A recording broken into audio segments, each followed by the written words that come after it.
We have already mentioned the use of acids in the main milling system. This acid will now, together with the substances being digested, move on to the next units. This represents a very grave danger to the digestive system, because these units, the duodenum for example, have no special protective layer such as that in the stomach. So how is it that the duodenum is not harmed by these acids?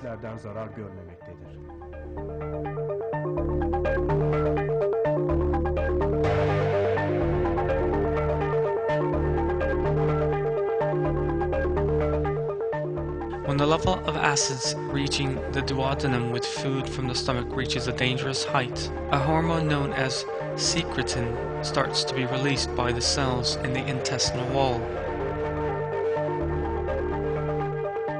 There are several points regarding this process that need to be considered. First, the hormone secretin that protects the duodenum exits in the cells on the surface of the intestine in the form of prosecretin. Under the acidic effect of digested food, this hormone turns into another chemical substance, secretin, and this hormone eliminates the harmful effect of the secretions. Second, the hormone secretin arrives at the pancreas by the way of the bloodstream and instructs the pancreas to release enzymes.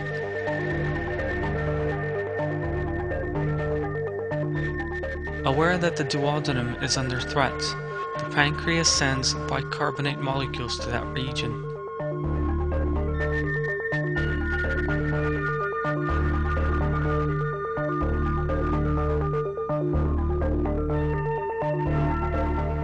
These molecules neutralize the gastric acid and protect the duodenum.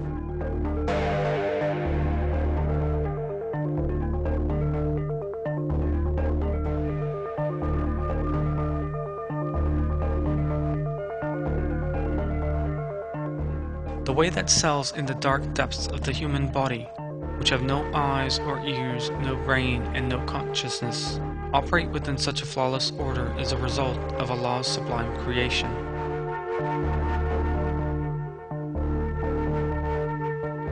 It is Allah, the Omniscient, who creates the cells and the properties they possess.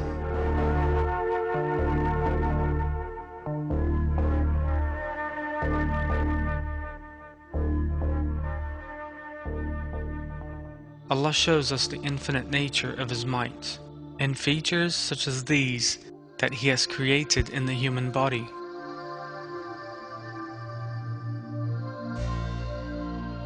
The digestion of everything we eat is completed in the small intestine. The final stage of digestion, however, is the absorption of digestive products for distribution to where they are required in the body. Very little absorption takes place in the mouth and stomach, which are also components of the digestive system. Absorption takes place entirely in the intestines, and the structure of the small intestine is fully suited to this process.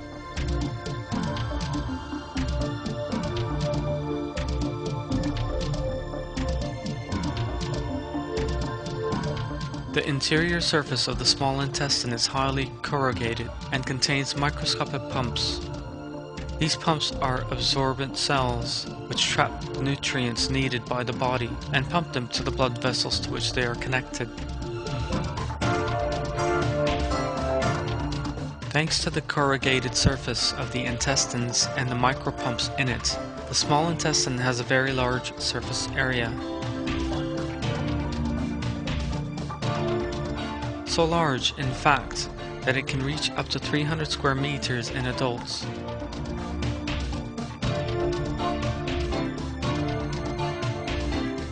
This is the approximate equivalent of 2 tennis courts.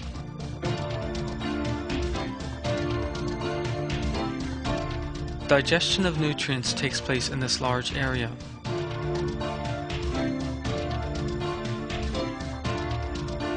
Food is first broken down and turned into a kind of paste. This is then spread over the inner surface of the intestine in such a way as to cover it entirely in a very thin coating.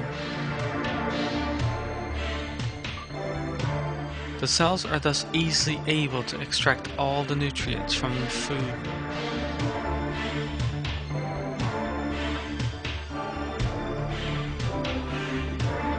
One special function of the small intestine is that it absorbs as much of certain substances as the body needs. For example, too much iron is harmful to the body. Excess iron above a particular level that reaches the intestines is expelled from it without being absorbed. In addition, the small intestine has a very special area consisting of cells that only absorb vitamin B12.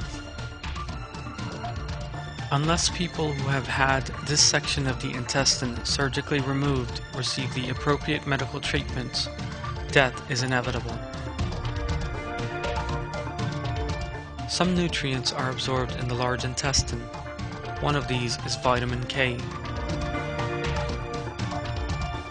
This is an important vitamin that serves in blood clotting, and a deficiency of this vitamin can have very serious consequences that can even lead to death.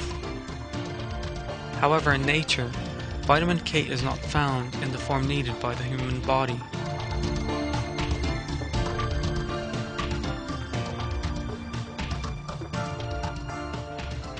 The body has to turn this vitamin into a form in which it can be used. In other words, it has to refine it. So, how is it that people do not die of vitamin K deficiency?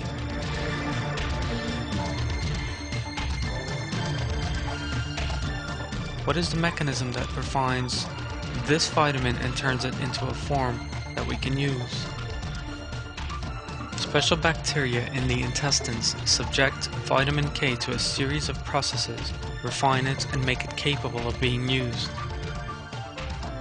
Vitamin K, refined by these bacteria, enters the bloodstream by being absorbed to the large intestine. The way that we need such tiny bacteria, the presence of which we are unaware of, and whose name we may never have even heard before, is a matter calling for considerable reflection. No coincidence can give rise to a bacterium. Place that bacterium in the human intestine, and then make its genetic material capable of performing processes useful to human beings.